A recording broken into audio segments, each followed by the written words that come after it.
All right, so we have another speaker who's early in her PhD graduate career. We have Arceneaux, and I hope she'll forgive me and correct me if I've said that incorrectly. Yes, Uh, Darrenisha. Darrenisha, thank you so much, Darrenisha. We're so excited to have you speak with us, and take it away. All righty, can everyone hear me well? Great. So I'll just share my screen.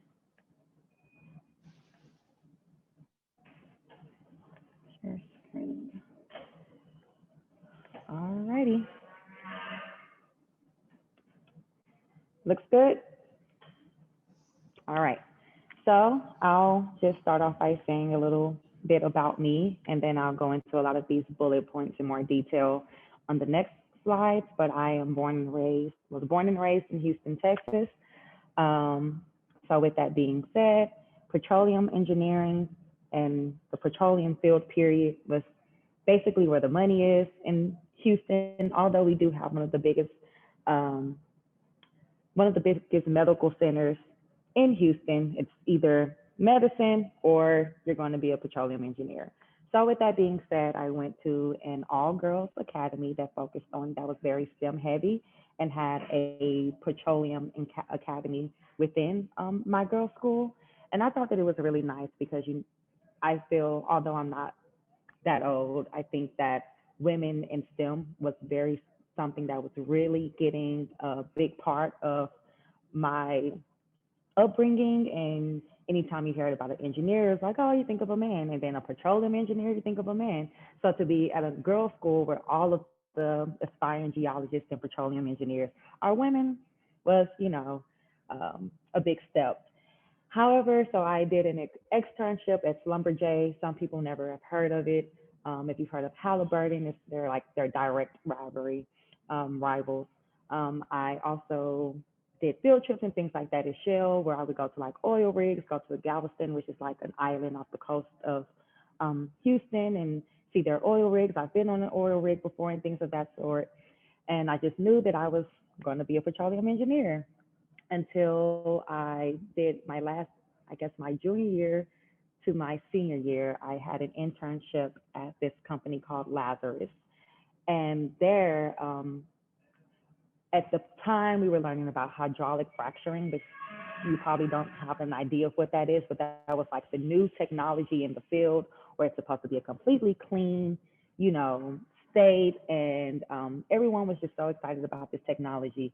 And I remember asking a question like, okay, so once you put the semen into the ground and get the oil up, what happens to the cement? And they're like, we just cap it. And I think that moment I was like, oh my God, this is not good for the environment. I don't know. I had been through this entire my high school career, and it was just at that moment where I was like, this is not good. And so because I had all of my internships were very petroleum focused, I kind of had to take a step back and realize, well, what else am I excited to do? And at this point, I'm about to graduate high school, and I'm supposed to be thinking of a college and trying to apply to departments that I'm interested in. So we'll just go back to me figuring out what is it that I'm going to do in college, and therefore after I had this realization that I am not going to be a petroleum engineer.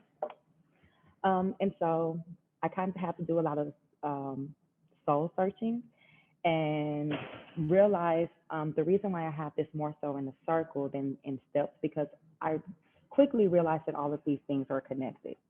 So very early on, my mother, all of the women in my family, so that's my mom, my aunt, my grandma, my family's also pretty small, so that's it, um, were in medicine. And my mom were actually worked at a lot of home health and hospice agencies, as well as my grandma. My grandma was a certified nursing assistant, and she also was a caregiver to a lot of patients and things of that sort. So I was able to be exposed to healthcare pretty early on. And from that moment, I knew that I didn't want to be a physician because I could see like how those patient interactions actually held a big impact on my family's personal feelings. And I can remember my mom getting a call at 2 or 3 o'clock in the morning, oh, one of their patients has passed away and things of that sort, and she having to leave and go meet with the family and things of that sort. So I knew that I didn't want to be necessarily a physician. I knew that I'm a big empath and the patient interactions would just be too much for me. However, it wasn't until my mom became the caregiver to my grandma that I started realizing that I started kind of helping out and seeing that my grandma had actually a lot of the different pills that she was taking. She was placed with a pacemaker and things of that sort. And then that's when I became a little more interested early on. Like, why do you have to take 13 different pills every day?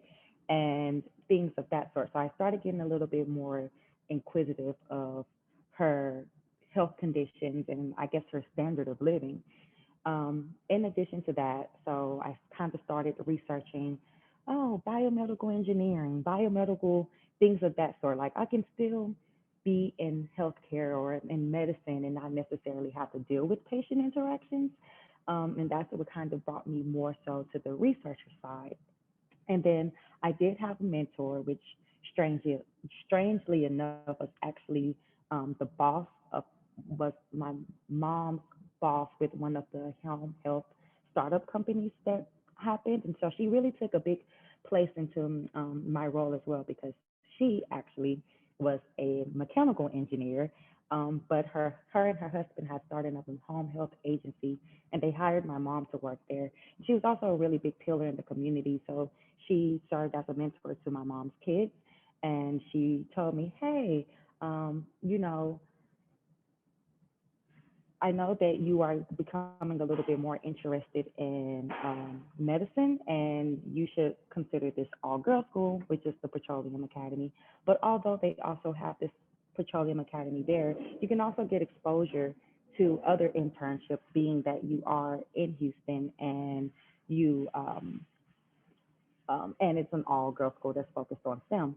So although I did take advantage of going to the girls' school and being in the Petroleum Academy, um, I did afterwards join a program that was called Emerge, which was suited for students that come from a low income background, that are also a low income background and from a diverse background, and help us navigate the college access, um, the college, access deal thing.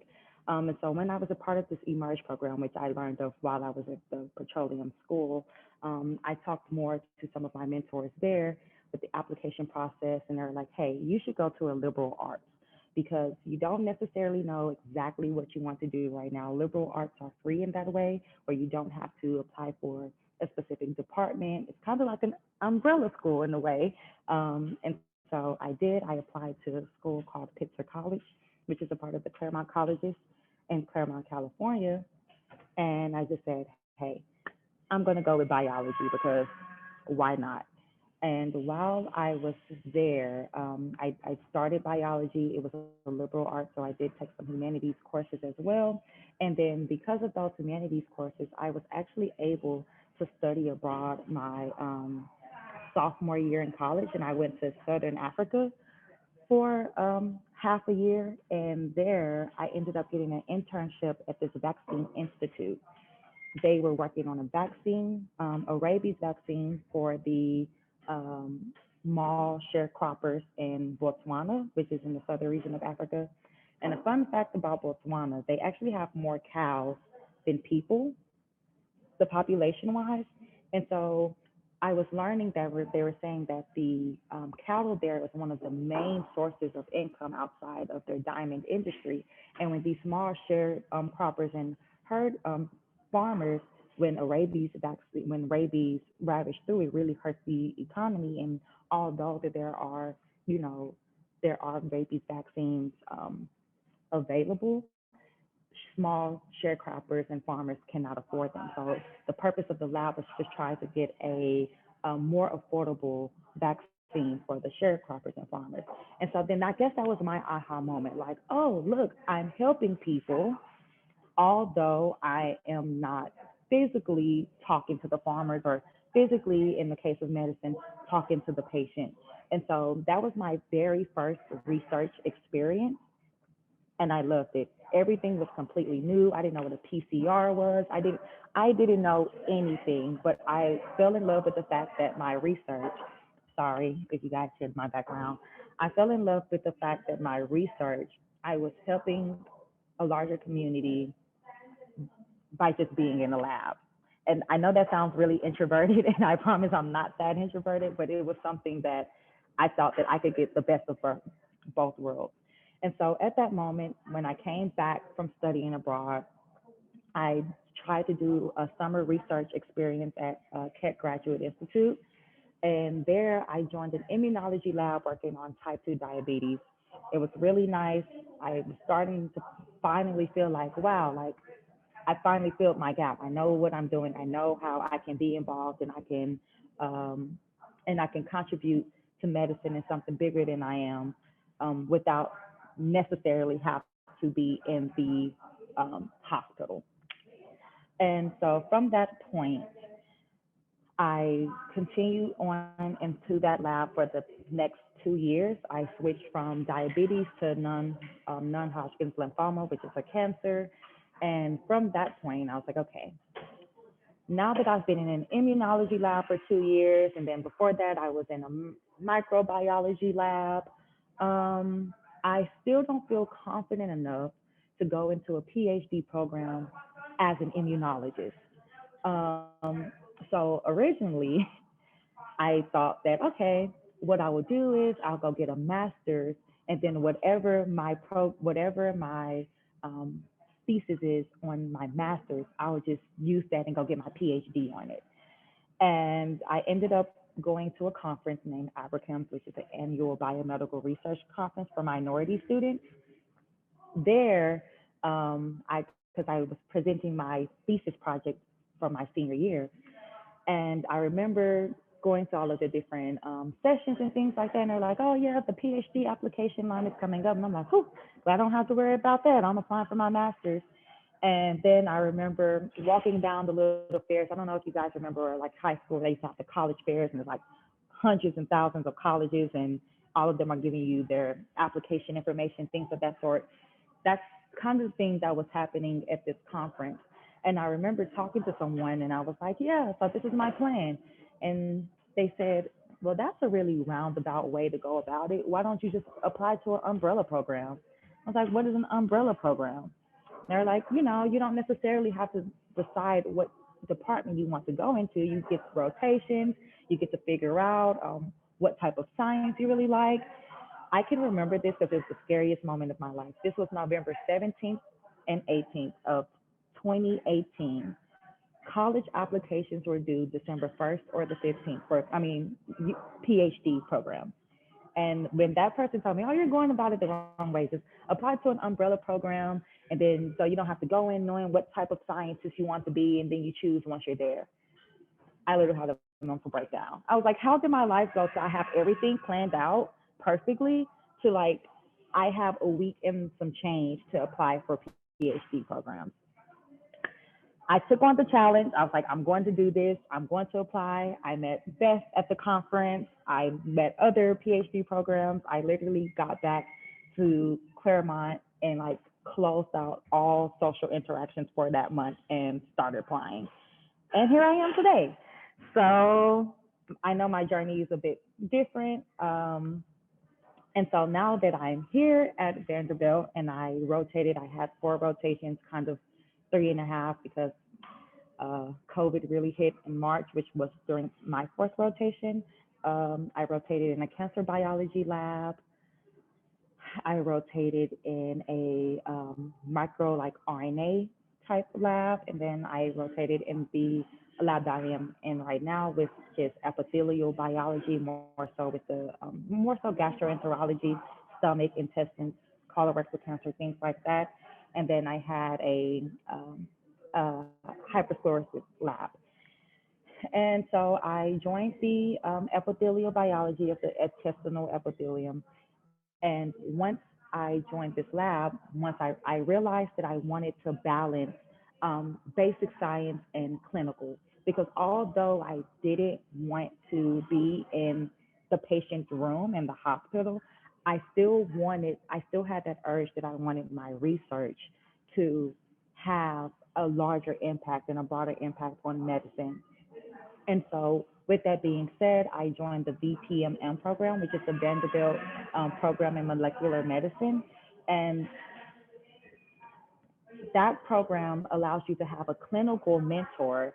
And so I have a clinical mentor that's a gastroenterologist. And because of COVID, I haven't actually had the opportunity to go into the patient's room. But it's nice because outside of that, I get to talk with the clinicians and the physicians and figure out all of, and listen to their case studies and these obscure cases and conditions. And I can really get a reminder of like the research that I'm doing and how my research can contribute to these rare conditions. And it gives me that bedside aspect that I desire, not me being at the bedside, but still knowing that my research is relevant enough to know that my research is relevant enough that what I'm doing in lab at the bench will eventually have an impact at the hospital. And so again, that's just been my balance with basic science, which is very hypothesis driven, whereas in a bedroom, you know, in a patient room, you're not going to come with them to an hypothesis. I hypothesize that this is happening. So it's that disconnect there, but at the same time, still being in arm's reach of translational research and clinical research is giving me the desire that I wanted, where I am doing my research and I am asking questions, and some of my research questions at the bench can trickle into some of the clinician questions as well. And that's one of the big things that BPMM allows us to do. So I know that was very long-winded, but I hope that the flow wasn't too all over the place, but I'm open for questions now. And sorry for my background noise. All right. Anybody have any questions for Darrenisha? I have to say, Darrenisha, while we're waiting, I tend to agree about the benefit of an umbrella program. I just knew I wanted to get my PhD in biomedical science when I started, and I had no idea. I just felt so ignorant to all the fields out there, and I didn't know the difference between microbiology and biochemistry, really. And joining an umbrella program was helpful. Okay, we have a great question. So somebody said, so did you end up doing a master's program before your PhD? And tell us a little bit more about your decision in that aspect. Yes, so no, I did not. After the people at the conference told me, that's backwards. You don't need to do a master's program to go into your PhD. You should just go into PhD. And also, if you're going into your master's, they usually never pay. So you're going to be spending money for something that's not necessary. So I did apply to one master's program because I really liked the program. And the rest, I just applied to PhDs because I was like, yeah, I mean, why would I want to get more student debt for something that's not necessary? Great. And I see someone asking, so do you recommend skipping the master's and going for the PhD directly? I would say it depends on your the PhD that you are designing, because some PhDs do require you to get a master's first. But with Vanderbilt and our IGP program, it did not. And I remember asking the then time director, like, do you think getting a master's will prepare you more for getting your PhD? And he said that the he said that he didn't think so. The only difference is that you will have exposure with a thesis before, because of your master's, you still have to defend and have a thesis. And of course, I mean, I had a thesis in undergrad, but I know that it wouldn't be to the same extent as a master's, and definitely not a PhD program. But they said that that was the only thing that they felt what may have been advantageous is your exposure with having a thesis and defending your thesis. That's it. Yeah, and if I can jump in, I am not Beth, so I don't know all the answers. She's the one who actually does recruiting for graduate programs, but everything that she's told me too is a master's is not at all required to join a PhD program. The benefit of getting a master's first, as Darrenisha mentioned, is that you actually do go through doing a thesis. It's really a lot of master's programs are very class heavy. It doesn't, many of them don't get you as much of the research experience as what graduate programs are looking for. But some people do benefit from joining a master's program if their GPA maybe isn't quite where they would want it to be able to join a PhD program. So for some people, a master's is beneficial, though it's certainly not required if you've gotten strong research experience and if you have a suitable GPA. So, but Beth will correct me later if that was wrong. Okay, another question for Darrenisha. When you were doing your rotations, how did you decide which lab you liked best? Yes. So I wish I brought my black book with me because I went and researched every professor that had a biography and wrote it down. I was like, okay, I know that I don't want to be too basic scientist. And so what I mean by that is I know that I didn't want to work in worms, and no offense to the bug eye. No, I'm kidding. But I know I didn't want to work in worms and flies and things of that sort because I feel like that was a little too away from the clinic for me. Um, and so if your model organism was a fly, I was like, I don't want to work there. Um, and so that kind of narrowed the playing field for me. And then I just went to go meet them. Of course, I asked about their interests, like their research interests, but I kind of more so want to get a feel for them as a person. Where when I was sitting there having that 30 to 45 minutes, did I feel like I was being interviewed or did I feel like we just had casual conversation? On top of that, I wanted to talk to your grad students. If you didn't have grad students, I didn't want to join the lab just because I feel like I've been a guinea pig for so long. I guess background, I was the first graduating class in my high school. So there was a lot of, we're all figuring it out together. And I just didn't want that in my grad school career. I didn't want to be figuring it out. I wanted you to already know what you're doing and just, give me the layout.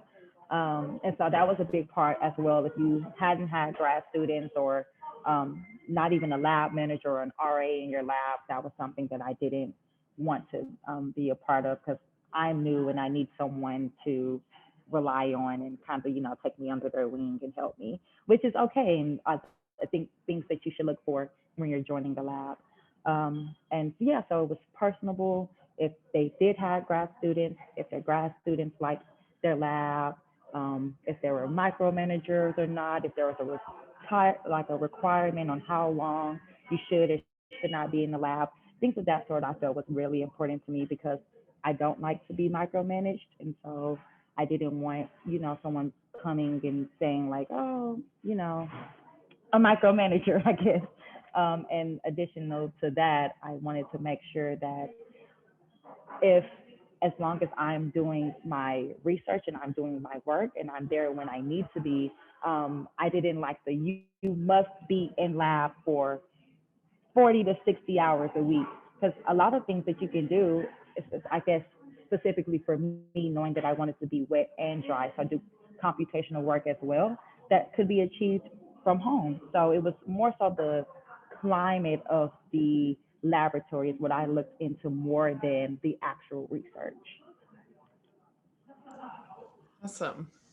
Magdalena says, what is the biggest challenge that you've had since you started your PhD?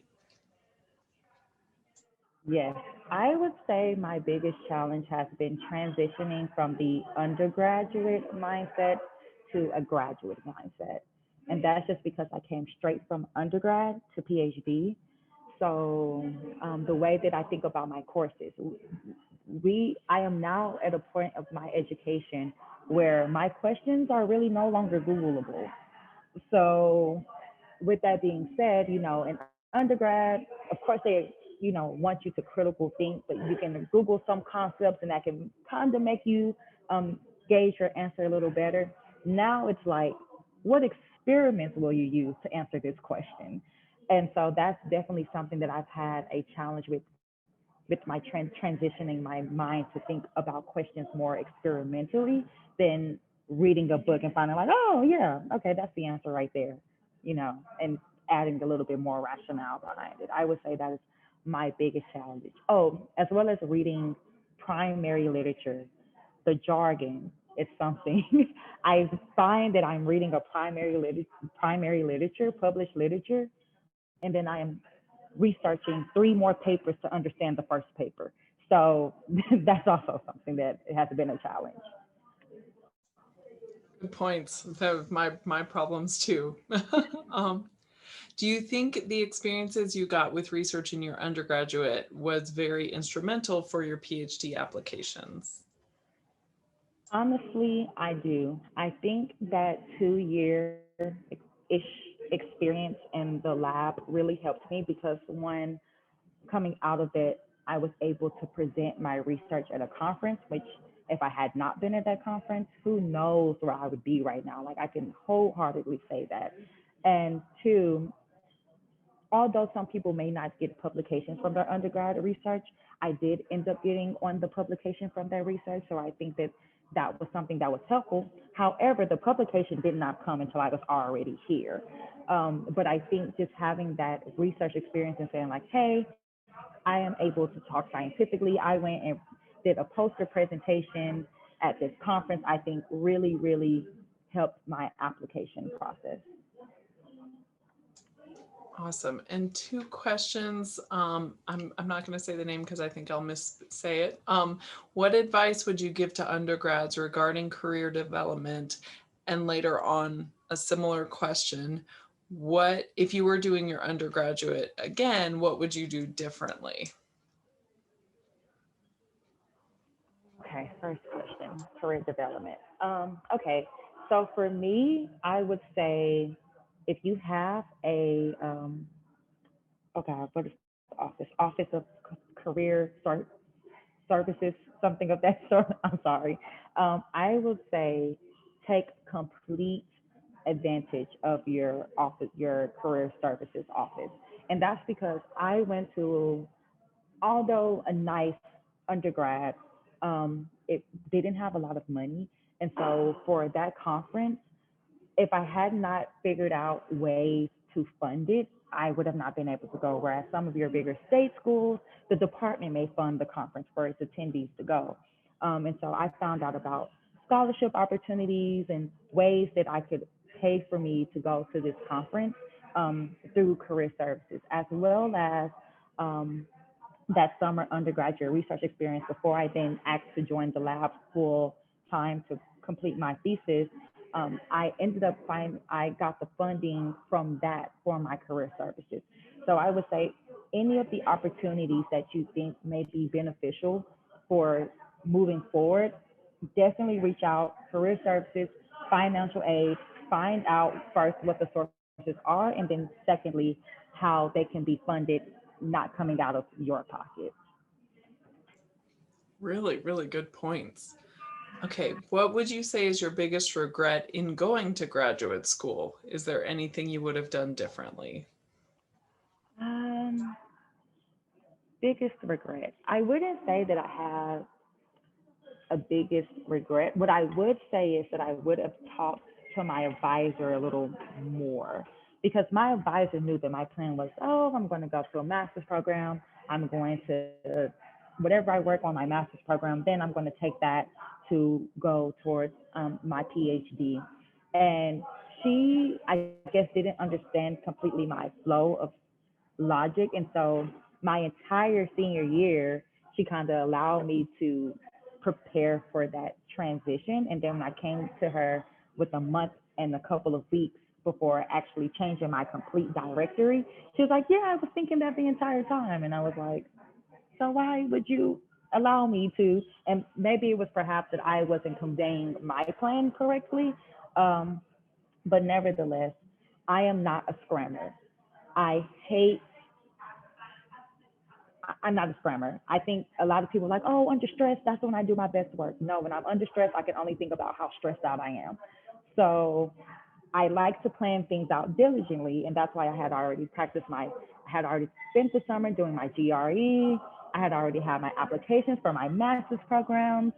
I had already talked to my recommenders. They knew. I was like, I am prepared. Like, and then within a couple of days at this conference, I realized I'm completely changing everything, and I only have a month to do it. And so it's like I had to scramble and tell my recommenders, like, oh, actually, I'm doing a PhD. These are the new schools. I'm going to the writing center. I'm writing new personal statements because the personal statements for a master's and a PhD, different requirements. And it was crazy. And I was like, how did I go from having my life all together to like about to pull my hair out? So, not saying that I regret that experience, but I would definitely say, like, if you can be a little bit more, explain a little bit more exactly what your intentions are so that the people around you can help you not make those mistakes, I would say. That is such a fantastic point. As a professor for undergraduates, I wish I don't know. I feel like sometimes my advisees just like to be a little cagey or something. I don't know. But I care so much about giving advice to my advisees, and I'm sure anyone out there who's teaching undergrads, they love that job. And so at telling them directly your thought process is so important. And so that is such great advice. Uh, One final question. Do you have any idea of what you want to do with your PhD once you're done? Did you ever consider pursuing an MD PhD, and why did you go PhD instead of MD PhD? Yes. So I do want to go into biotech or biopharma with my PhD. I'm not interested in staying into academia as of now. Don't think I will be, um, but the reason why I want to go into biopharma, biotech is because one, I think that the outreach, like again, I'm about increasing standard of living and providing research that gets to the community a lot faster, although fast that could be interpreted in different ways. Whereas I feel like in a PhD, although yes, I'm currently working on colorectal cancer. There will be many, many, many, many steps before my research is, although directly related. Whereas in biotech, and I was also able to have an internship at a biopharma company the summer before starting my PhD, and that was great exposure because I was able to be in the room with the scientists and talk and see how fast the science kind of moves through the pipe before getting to where it's beneficial for you and I. And so that's something that I desire, and hence why I would like to go to a biofor industry with my PhD. I didn't consider MD PhD again because of that direct physician patient interaction that um, I don't think that I would be able to handle, quite frankly. And so that's one of the reasons why I thought about MD PhD. I knew for sure that I wanted my research to be able to have translational impact without necessarily having to speak to the patient. All right. I think that is it. Dear Nisha, I just have to say that that's so impressive for you to like turn that around so quickly, to realize what you really wanted, and to put out your application so quickly. That's so amazing, and so impressive. So thank you so much for sharing your story. Of course. Great. And thank you all so much for joining us here today. And we will meet again on Wednesday to talk about early career medical students. And you'll see me here again Wednesday if you'll come then. Thanks again to Darren, Nisha, and to Zach, our earlier presenters. And thank you all for joining us. Have a great day. Check out our website to find recordings of all of our videos. We'll get them posted about a week after each of the presentations. We can't wait to see you!